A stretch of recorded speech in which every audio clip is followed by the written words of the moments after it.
ขณะผ่านช่องทางรวมทั้งปฏิบัติตามกฎจราจรอย่างเคร่งครัดคมสันต์ คำวงทีมข่าวสวทเชียงใหม่รายงานองค์การบริหารส่วนจังหวัดพัทลุงเตรียมพร้อมจัดเทศกาลกระเช้าของขวัญปีใหม่ 2569 ปีใหม่มอบกระเช้าโอท็อปให้แก่กันแบ่งปันรายได้สู่ชุมชนนายธราวุฒิช่วยเกิดรองผู้ว่าราชการจังหวัดพัทลุงนายวิสุทธิ์ธรรมเพชรนายกองค์การบริหารส่วนจังหวัดพัทลุงและหน่วยงานที่เกี่ยวข้องร่วมกันแถลงข่าวเทศกาลกระเช้าของขวัญปีใหม่ 2569 ณ ศูนย์โอท็อปองค์การบริหารส่วนจังหวัดพัทลุงซึ่งจัดต่อเนื่องเป็นประจำทุกปีและได้รับการตอบรับจากประชาชนเป็นอย่างดีโดยปีนี้กำหนดจัดขึ้นระหว่างวันที่ 15 ธันวาคม 2568 ถึงวันที่ 15 มกราคม 2569 ณ ศูนย์โอท็อปอบจ.พัทลุงภายใต้แนวคิดปีใหม่มอบกระเช้าโอท็อปให้แก่กันแบ่งปันรายได้สู่ชุมชนสำหรับเทศกาลปีใหม่ 2569 นี้องค์การบริหารส่วนจังหวัดพัทลุงได้จัดเตรียมกระเช้าของขวัญปีใหม่ที่เป็นกระเช้าของขวัญสินค้าโอท็อปที่ได้มาตรฐานผลิตด้วยความประณีตจากกลุ่มผู้ประกอบการในชุมชนโดยมีกระเช้าให้เลือก4รูปแบบได้แก่กระจูดฉลอมไม้ไผ่ผ้ามัดย้อมและกกโดยสามารถเลือกผลิตภัณฑ์โอท็อปที่หลากหลายจัดใส่ตะกร้าชนิดต่างๆเป็นของขวัญรวมทั้งมีการจัดชุดตะกร้าของขวัญสำเร็จรูปอีกมากมายให้สามารถได้เลือกซื้อได้ทันทีนพพรพลไม้สวทพัทลุงรายงานกรมปศุสัตว์จัดส่งอาหารสัตว์ 9,000 กิโลกรัมและกรงสัตว์ 50 กรงช่วยเหลือผู้ประสบภัยด้านปศุสัตว์จากสถานการณ์ความตึงเครียดชายแดนไทยกัมพูชานายสัตวแพทย์สมชวนรัตนมังคลานนท์อธิบดีกรมปศุสัตว์เปิดเผยว่าได้จัดส่งทีมเจ้าหน้าที่กรมปศุสัตว์ร่วมกันลำเลียงอาหารสุนัขแมวจำนวน 8,000 กิโลกรัมอาหารโคจำนวน 1,000 กิโลกรัมกรงสุนัขแมวจำนวน 50 กรงเพื่อส่งต่อให้กับผู้ประสบภัยด้านปศุสัตว์จากสถานการณ์ความตึงเครียดบริเวณแนวชายแดนไทยกัมพูชาในพื้นที่จังหวัดศรีสะเกษบุรีรัมย์อุบลราชธานีสุรินทร์และสระแก้วโดยกรมปศุสัตว์จะติดตามสถานการณ์อย่างใกล้ชิดและต่อเนื่องเพื่อให้การสนับสนุนและตัดสินใจแก้ไขปัญหาได้อย่างทันท่วงทีตามแผนเผชิญเหตุอุบัติภัยด้านปศุสัตว์ที่กรมปศุสัตว์กำหนดไว้เพื่อบรรเทาผลกระทบต่อเกษตรกรและผู้เลี้ยงสัตว์ให้ได้มากที่สุดทางนี้หากเกษตรกรผู้เลี้ยงสัตว์ที่ต้องการความช่วยเหลือสามารถติดต่อได้ที่สำนักงานปศุสัตว์อำเภอสำนักงานปศุสัตว์จังหวัดหรือขอความช่วยเหลือผ่านแอปพลิเคชัน DLD 4.0 ได้ตลอด 24 ชั่วโมงชวนันท์มาลีรายงานจบข่าวธราวุฒิวิชัยดิษฐ์อ่านรับฟังข่าวครั้งต่อไปเวลา 7 นาฬิกาครับติดตามข่าวที่นำเสนอไปแล้วได้ที่ www.thainews.prd.go.th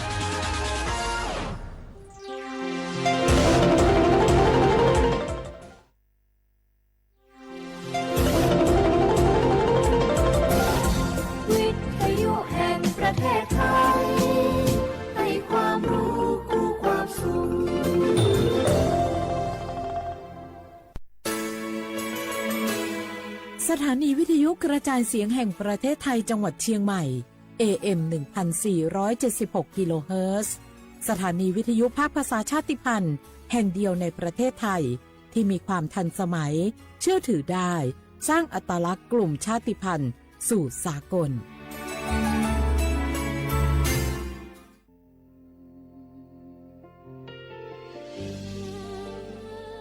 พระเสด็จสู่แดนสวงไทยทั้งปวงน้อมสำนึกในพระมหากรุณาธิคุณตราบนิรันดร์ข้าพระพุทธเจ้าข้าราชการและเจ้าหน้าที่สถานีวิทยุกระจายเสียงแห่งประเทศไทยจังหวัดเชียงใหม่กรมประชาสัมพันธ์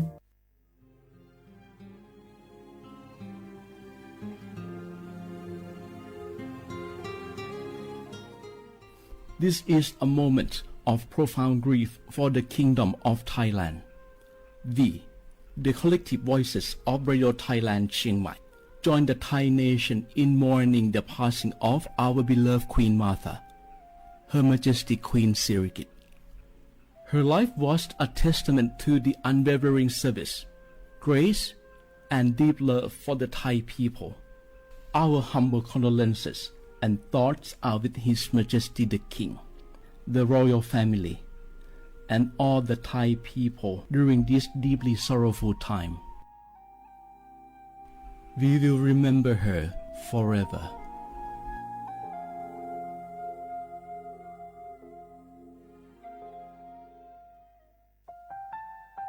Wanu lisu shi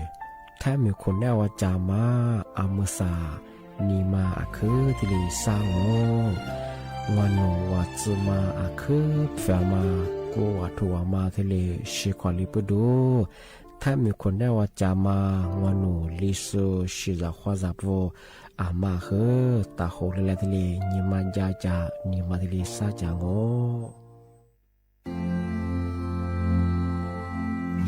รากฐานสังคมไทยตั้งแต่อดีตจนถึงปัจจุบันเคารพเทิดทูนสถาบันพระมหากษัตริย์เป็นศูนย์รวมจิตใจที่เหนียวแน่นของคนไทย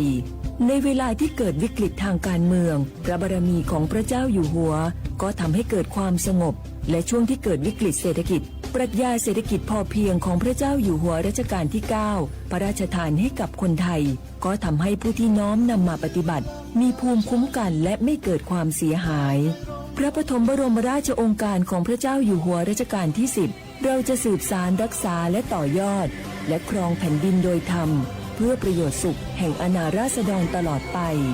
พระมหากษัตริย์ไทยทุกพระองค์ทรงห่วงใยราษฎร์เสมอสถาบันพระมหากษัตริย์ไทยศูนย์รวมใจไทยทั้งชาติ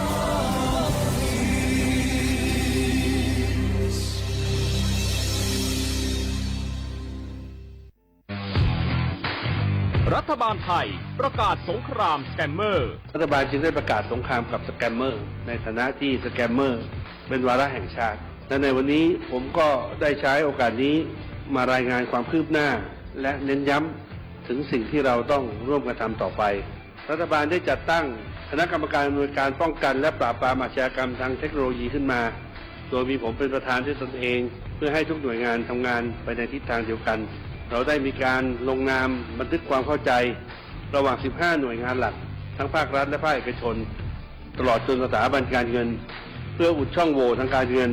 และตัดเส้นทางเงินของกระบวนการอาชญากรรมเหล่านี้ให้สิ้นซากรวมพลังคนไทยต้านภัยสแกมเมอร์นายอนุทินชาญวีรกูลนายกรัฐมนตรี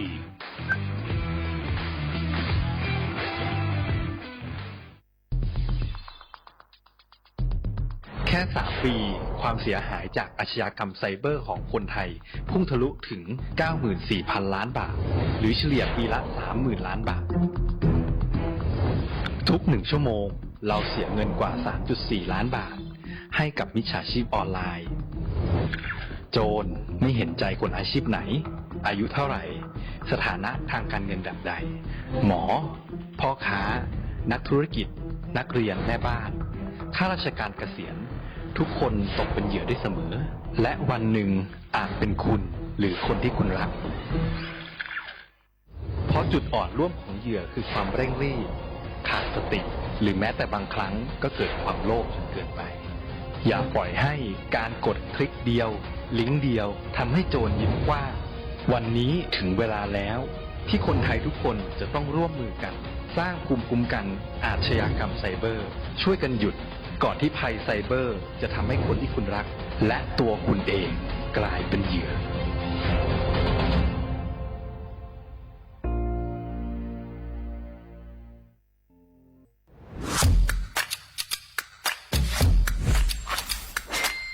กลับมาแล้ววันนี้กับโครงการคนละครึ่ง plus รัฐออกครึ่งประชาชนออกครึ่งช่วยเศรษฐกิจไทยหมุนเวียนเติบโตถ้าเราช่วยกัน plus ต่อยอดให้เศรษฐกิจไทยเติบโตอย่างยั่งยืนด้วย5 plus plus ที่ 1 เพิ่มช่วงอายุผู้เข้าร่วมโครงการจาก18 ปีเป็น16 ปี plus ที่ 2 เพิ่มวงเงินใช้จ่ายจาก150 บาทเป็น200 บาทเพิ่มพลังซื้อของประชาชนเพื่อกระตุ้นการหมุนเวียนในระบบเศรษฐกิจฐานรากลดภาระค่าครองชีพ plus ที่ 3 เพิ่มสิทธิพิเศษด้วยการดูแลผู้ที่อยู่ในระบบภาษีให้ได้รับสิทธิพิเศษมากขึ้นเพื่อสร้างแรงจูงใจให้ทุกคนร่วมอยู่ในระบบอย่างโปร่งใส plus ที่ 4 เพิ่มโอกาสให้นิติบุคคลขนาดเล็กเข้าร่วมได้ให้ธุรกิจเติบโตเป็นกำลังสำคัญของเศรษฐกิจไทย plus ที่ 5 เพิ่มทักษะใหม่ เพื่อพัฒนาให้ร้านค้านำความรู้ใหม่ๆมาช่วยเพิ่มยอดขายลดต้นทุนเรียนรู้เติบโตและปรับตัวไปกับเทคโนโลยีใหม่เพื่อสร้างเศรษฐกิจที่แข็งแกร่งจากคนละครึ่งสู่คนละครึ่ง plus ไม่ว่าจะสั่งข้าวคนละจานชาเขียวคนละแก้วขนมเค้กคนละชิ้นหรือหลายๆชิ้นก็ใช้ส่วนลดได้ทันทีสูงสุดวันละ200 บาทแถมใช้กับฟู้ดเดลิเวอรี่ก็ยังได้สำหรับประชาชนไทยอายุ 16 ปีเป็นต้นไปสมัครรับสิทธิ์ผ่านแอปพลิเคชันเป๋าตังวันที่ 20-26 ตุลาคม 2568 สำหรับร้านค้าที่สนใจร่วมโครงการสมัครได้ผ่านแอปถุงเงินวันที่ 15 ตุลาคมถึง 19 ธันวาคม 2568 แล้วเตรียมพร้อมรับลูกค้าจากทั่วประเทศเพราะนี่คือโครงการที่คนไทยทุกคนช่วยกัน plus เพื่อให้เศรษฐกิจไทยโตไปพร้อมกันโครงการคนละครึ่ง plus ดำเนินการภายใต้เป้าหมายที่ชัดเจนของรัฐบาลในความต้องการกระตุ้นเศรษฐกิจลดภาระค่าครองชีพให้ประชาชนและยกระดับศักยภาพผู้ประกอบการไทยให้พร้อมในยุคดิจิทัลโดยยังคงยึดหลักความโปร่งใสตรวจสอบได้และป้องกันการใช้สิทธิที่ผิดวัตถุประสงค์คนละครึ่ง plus เพิ่มพลังเศรษฐกิจไทยพร้อมโตไปด้วยกัน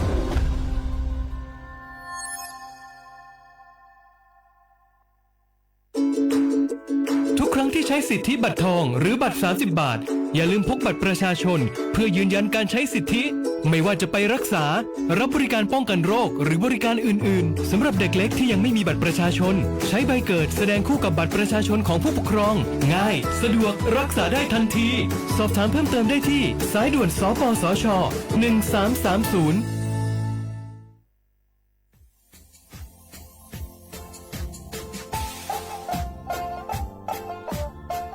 น่าถึงมาปีมาซึ่งจีนชมังโงมัญญาคณะรัฐมนตรีไงมีมติยากกว่าอยู่หัวมองเมื่อเหือนยากุลาซื้อหาหนีซื้อกูยังไงยึดโคอยู่ตรงนี้สดซื้อฉีกว่ายาเบลมองเมื่อเหือแก้ไขปัญหาไงสถานะอาทิตย์เหือสัญชาติไงเอาถ้าเป็นคนเนี่ยว่าจะส่งไงอธิบายที่ยากกฎหมายถือว่าเบลมองเมื่อเหือไงมาตราที่17ไงแห่งพระราชบัญญัติคนเข้าเมืองไงพอสองงมันอยากให้คนอยากให้หนีตัวเนี่ยหนีซึ่งหนีกวางกันเท่าโวถ้ามีคนเนี่ยว่าดูแลโซอาทิตย์เนี่ยคือมือซ่าจางงเป็นยังไงอาทิตย์เนี่ยว่ามีทะเบียนประวัติเธอถูกต้องอยู่ไงอธิบายว่าสารว่ายื่นขอสถานะไงคนต่างด้าวเข้าเมืองโดยชอบด้วยกฎหมายที่ดียินหน้าบุรุษไงอาทิตย์ทยากฎหมายถือว่าบรรดามันเป็นไงมาตราที่7 ทวีไงแห่งพระราชบัญญัติไงสัญชาติยึดขวงงบไปเฮอพศยังไง2508ไงเอาถ้ามีคนได้ว่าเฮอตาซุงโงไม่ยังไงอาทิตย์เฮออาบามันก็จะเฮออามาไงเอาว่าอยู่ในทะเบียนประวัติบุคคลไงอธิบายว่าไม่มีสถานะทางทะเบียนมาจุบเฮอสามารถยื่นขอสัญชาติไทยที่กรุงเทพมหานครไงยื่นที่สำนักบริหารการทะเบียนกรมการปกครองไงอธิบายเราส่วนต่างจังหวัดจะสุบเฮอว่ายื่นต่อในอำเภอตานภูมิลำนาไงปีขวานนแล้วก็จะบอกว่าอำเภอยี่ที่ยื้อชองไงยื้อเวลางูไม่ยายาว่าเวลาใช้กันยาขนาดถี่เนี่ยข้อนี้หนักกว่านี้สิไงอันเดียบเฮนี่มีกับปุ๊กข้อนี้คือน่าเหี่ยโชฮาหนีซึกูยังไงยึดโคนหนีตัวเหี่ยโชซึกูขอเสือเอาทียื้อชองง่าถึงมาปีมาซึ่งจุดเช้าว่าชาวได้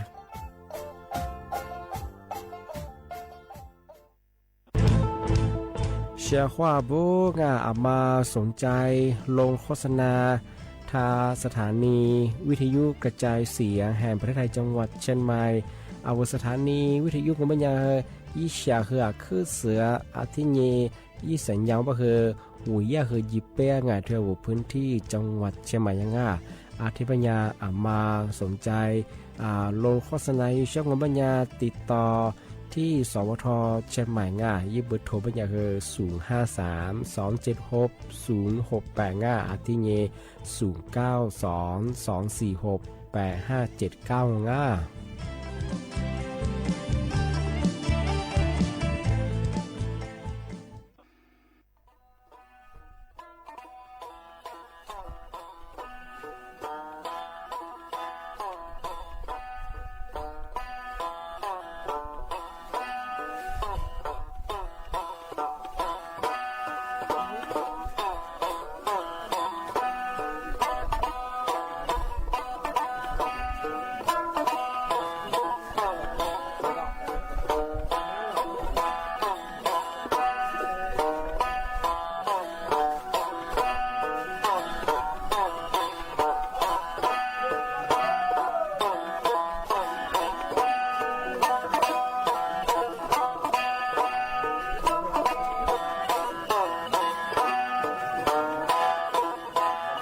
にのまべ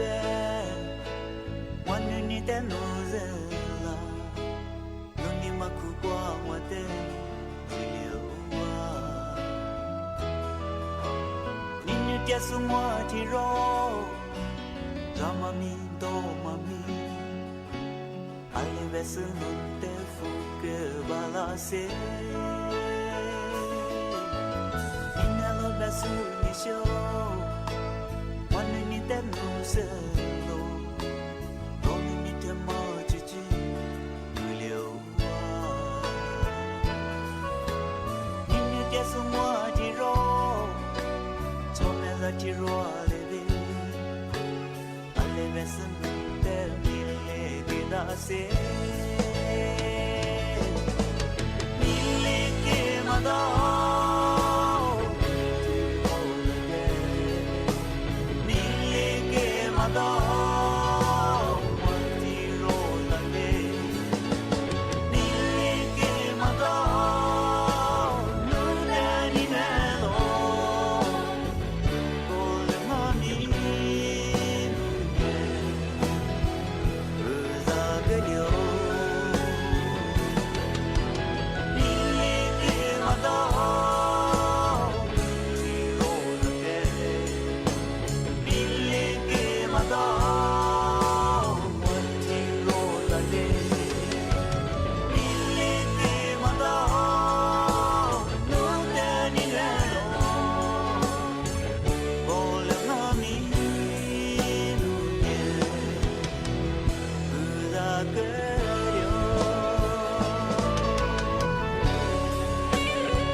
Sokoza tironga mi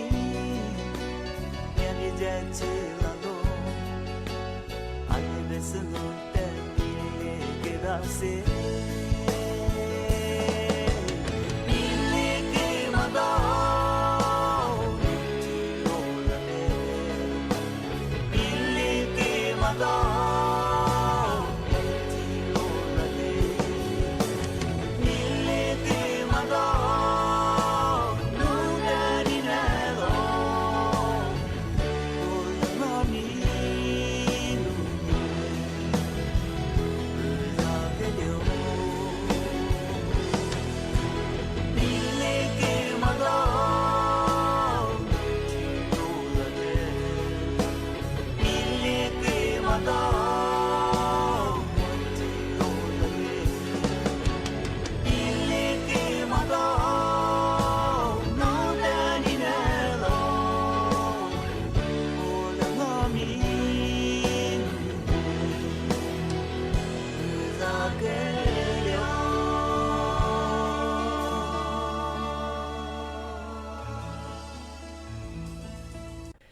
下话不啦画画，你呢？筹摸花你节目啊，啊我历史我都知道画不了，啊我历史我ปากกากูงบัญญาทาจิ้มหมายดังอ่ะสถานีวิทยุกระจายเสียงแห่งประเทศไทยจังหวัดเชียงใหม่กว่าวิทยุโดยจะมายีระบบยา AM ยี่ความถี่ของบ่คือที่ตัวลียาสิจะโชว์ให้กว่าโดยจะที่ทาวเฟซบุ๊กไลฟ์ไงยี่เพจของบ่คือสวทเชียงใหม่ AM 1476กิโลเฮิรตซ์เลยไลฟ์สวยจังอ่ะในบัญญัติโฉมว่านี่จิโมที่มูลองบัญญัตินี่โมว่านี่ซาโมกะนาทีนี่ว่านี่นาเนี่ยซะที่นี่มาคือนี่ขวดว่าที่นี่คือนี่มีที่นี่ก็บ่คือวันหยุดมันจวงอ่ะ นี่มีถึงก็คือวันรัฐธรรมนูญไงด้วยกฎหมายตั้งเป้าหมายเห็นยังไงเฉพาะงานอันนี้ก็คือวันหน่วยงานราชการก็คือนี่มีถึงก็คือที่เรียนหนังงานจะเปลี่ยนแต่ก็ถือว่าคือนี่มีถึงมาอำเภอไงจีวะงอว่าที่สบายจีวะเบ้งเอาเอกสารตั้งเป้าหมายยิ่งแบบความดื้อหรอกงานอะไรเยอะอย่างเงี้ยเอาหน่วยงานราชการก็คือไงเปียงงานวันหยุดวันรัฐธรรมนูญงานสมัยแต่มาสุดจริงใช่ที่ยังคืองเอาเฉพาะถึงมาสุดจริงชอบมองมาคือซึ่งยี่ห้างมันยาวันอยู่เนี่ยคืออะไรเนี่ยอะไรลิงสุดงานที่วันที่5ถึงว่ากูเราว่าได้ป่ะคือนี่มีถึงยิงอ่ะได้ป่ะคือสัตว์สิ่งนี้ที่ว่าสัตว์สิ่งที่ไงมันคือซึ่งยี่ห้างมันคือนัดส่วนนี้นั่นยังมาสร้างเฉพาะงานที่บ้านมันคือช่วงเดือนธันวาคมเป็นไงที่คือสิ้นปีไงนักท่องเที่ยวป่ะคือกับเบสุป่ะคือเมียงาอันที่บ่คือจังกุนจังบ่บ่คือโลคือเมียอันบ่คือโลชิสุบ่คืองาอันบ่คือแหลกแหลกงาหมดที่ก็สิจุกุติเนี่ยคือโลชิเฉพาะงาที่เนี่ยคือเอาว่าจัวบ่โลพะเชิงมันยังมาตะก็สิมาขวาสิมาจุบ่คือเอาโลเธอถ้าสิเตงว่ามาสิกุสุละคือสิจังแม่สิแม่ก็ละเนาะโดยอินเทอร์เน็ตบ่คืองาละโซอันยาลิวสัญญาณอะไรแบบไงที่ยาโหลอยู่แล้วความงอลาซากาเสชของงาน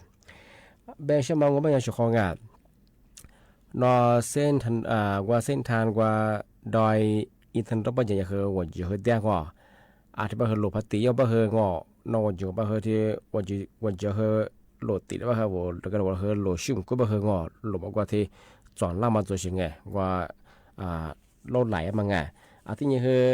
แต่ก็ถือว่าเป็นอย่างว่าเฮ้ยเบลลี่จะมาหัวเอาว่าปีว่าว่าจะว่าเฮ้ยพัติดาวก็เป็นอย่างว่าอะไรนี่ออกตัวยังมาไงแต่ก็ถือว่าเขาเสื้อของไงอะไรบ้างคืออันตรายอย่างไงว่าโหลเฮ้ยว่าอย่าละอย่างไงอะไรบ้างคือสุดแล้วยืนไงที่ถึงว่าเฮ้ยว่าที่อย่าบ้างคือว่าโหลชิมกุศลว่าชิมสุดบ้างคือว่าเกียนต่างว่าอีกเกีย2เกีย3ว่าเกีย1เฮ้ยจุดเกินที่อย่าละว่าอย่างไงแต่ก็ถือว่าโน้ตที่เยอะเหรอโอ้เก4ก็เก5คือยังอย่าเราเฉยไงบ้างเหรอ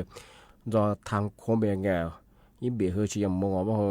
อแต่มีสิ่งบางอย่างรอสุดแล้วก็ยืดเฉยไงเฉพาะไงที่บ้างเหรอมาแล้วก็เบียงานวันโลชิสุบ้างเหรอไงวันโลที่ก็ชิมาโจว่าโจบ้าไปยังเหรอไงมาเหรอโลทัชชิเตงะว่าจุดๆแพ้ว่าเฉพาะมาชิก็สุดแล้วเหรอชิเตเนี่ยเหรอที่เด็กเบียงานมาเหรอช่วงวันหยุดไงมาแล้วก็เบียเหรอไงมาเหรอแต่ละมาละวันยังไงเฉพาะไงที่นี่ที่มาปีมาประกาศนี่ใช่ว่าเสียความรักงานนี่จะสานี่นี่จะลีนี่นี่จะงัวนี่สิ่งหาคนนั่งนองานคริสต์มาสย่าไปถึงมายาบดงานนออำเภอเชียงดาวไงจังหวัดเชียงใหม่ที่บ้านของมันยาอาวเชียว่าโวกุปูทับปูจัสุมาแบงมาฮาลิซุมแบมาเฮลาเนียงกับปีกับกว่าลาชงอบรางานน้อยใหญ่งานธรรมจักรมางานที่นี่คือเน้นแนวก็มาเฮยาจะเฮติดจากจ้ามือเฮจะติดจากจ้างที่นี่สักฟังว่าเป็นยังเฮลาบุเชมาดูเทื่อมาดูก็มาเฮจัวชงกับเวลายังกับตุลาชงอบางที่นี่คือน้อยใหญ่จังงานกูงบเฮยก็กันเลยกันเจอหงาสู้จะสักจะมาว่ามาเฮอมีจัวงที่นี่คือมาลิสบุชิมุตวุกวนเชียงว่าจะเฮโดนโฮมแบงอะไรช่างแบงนอกจากลิสุเฮมีก็คนยังล้านยังคือยาเที่ยวลิสบุชิมุตว่ามาเฮจัวงมาวุกวนเชียบางไงนี่ยังก็ตัวนี้ก็วุชงที่นี่คือจะเนี่ยกันยากูเฮมีจัวชงที่ไปคือวุชงมาแล้วก็จะส่งแบงส่วนมาแบงจะเลี้ยงเป็นยังไงและเธอยังว่าว่าอย่างคือกับเวลากับตัวในช่องแบงมาขยายทะเลฝาเชื่อมช่วยอยู่หลังที่นี่ปีขวานนอคริสต์มาสกับเบลเลยมันไงช่องไงนอพยิงก็บ่เฮิงกว่าเมื่อสามีฉันนักขอขยีอาจจะด้วยบ่คือเมื่อสาบ่เฮิงว่าอาจจะด้วยว่ามีหาอะไรไงช่องไงเมื่อสาบ่เขาจะจะสู้เฮนอยี่เขือไงนอยี่เขือมีเฮสู้ยี่ล้างปืนยังว่าทัดจิ้มแบบไปคือว่าคุยถึงเท่าที่ยังไงยาที่ยินตาโกยินตาเนียงจะไม่ใช่สายมางอีที่ชื่อตัวช่างไง เอามือสับเฮส่วนนั้นปั้นในแบบจะส่วนเฮงานแต่ข้อมูลส่วนจะเฮล้านเนี่ยเฮยิบเบลูกผ้าดือลางอ่ะยาเป็นอย่างคือทำมาเฮชิโคลางอ่ะโคสุโคตัวขวาด้วยเสียยามางอ่ะเอาจะต้องมาคืนยาจะเฮช้าเลยงานมาคืนยาคือพี่ฝอยชงไงเอามือสับเฮยาจื้อชงไงมาเฮมือหันลิจื้อเหมือนงานก็เฮอาจจะมาเฮจอมีเชนได้ความยินตัวมางอ่ะตัวมาคืนยาที่ตัวเสียงไงอะไรบ่เฮเอามือสับเฮยากับเบก็สุขะคือล้างเนี่ยญี่ปุ่นญี่ปุ่นเฮที่ความดือลางอ่ะอาทิตย์แรกมันยังชงงามาเฮทำไม่ดีงายิงจะสั่งยิงจะเลี้ยงยิงจะงวยังงานอวันนี้สุดท้ายปุ๊บมางานที่เลยฟังงานหลังจากเฮกับเบลกับก็เราชอบแบบงาอาทิตย์แรกยังงามาสาวเชื่อว่าเฮมกว่าตัวขวาเงินนางาอาจจะมากกว่านักงานสุดปกว่าตัวขวาช่วยละขวางา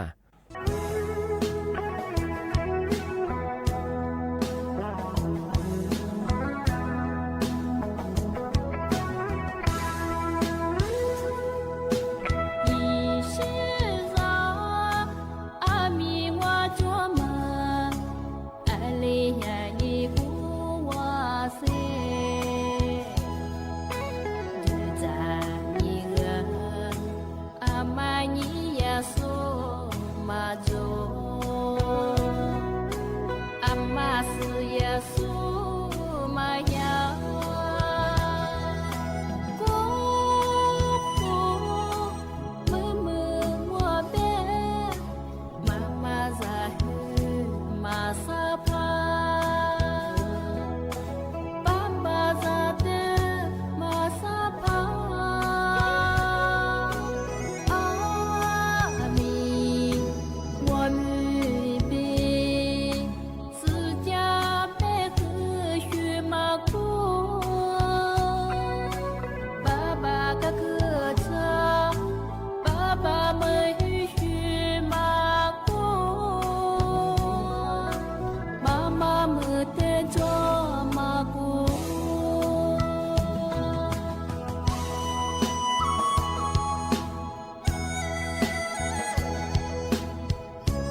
这次努力我冇买单，别的梦是你别顾不到，可我路线路的河，是这的路我去走，是那步苦啊。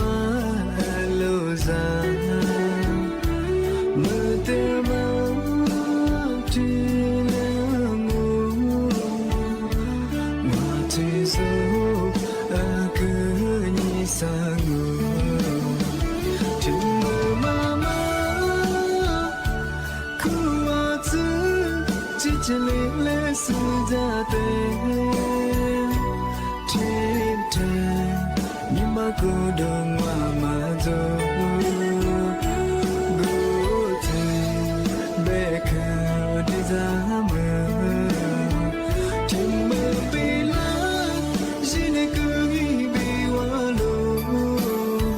天雨在天，娘的情。solo chỉ là về sự ra tay mà chỉ tình nụ thế rồi ra mà nhìn mà sao mà khơi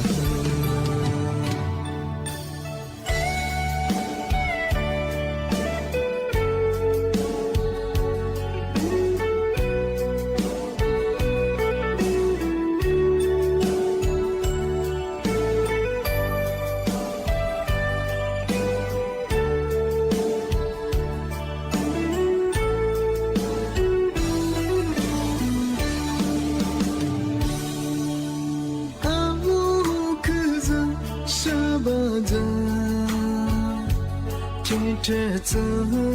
努力我冇马达，别的梦一你别顾不到，可我路线路的河，是这的路我去走，是那步苦啊路上。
ที่ถึงบางงอเป็นยังคือ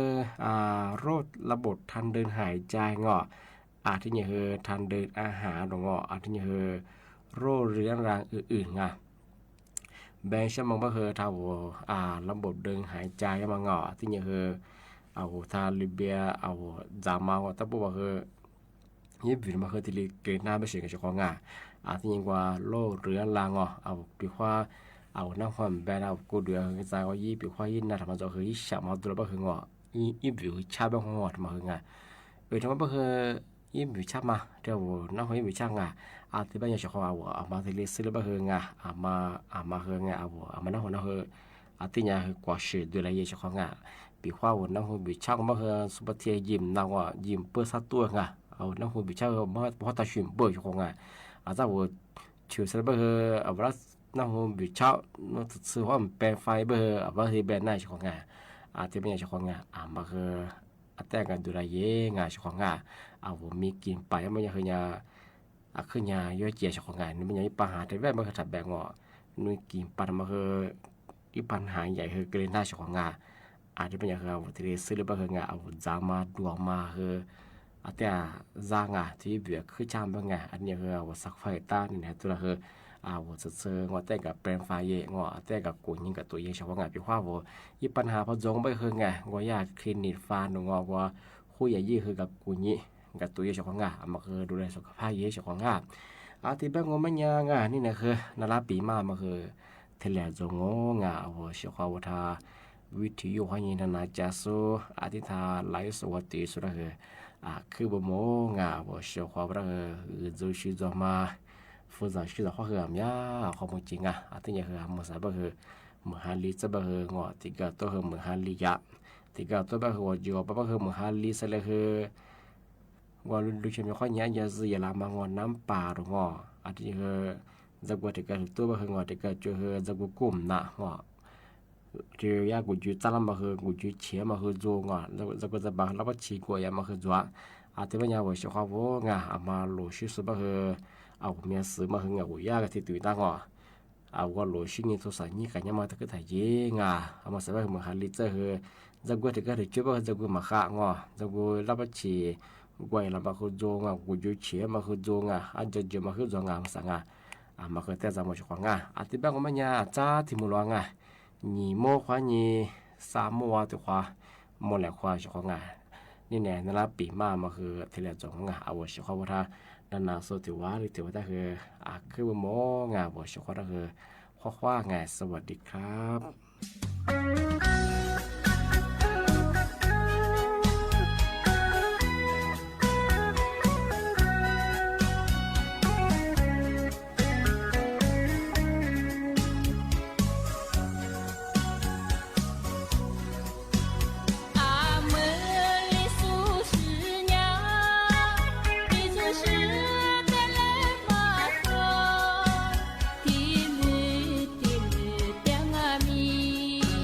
里子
托过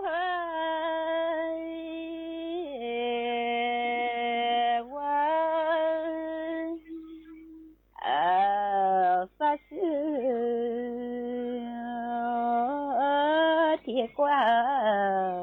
的过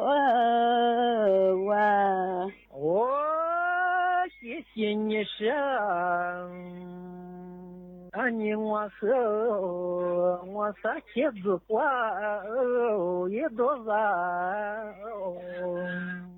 来花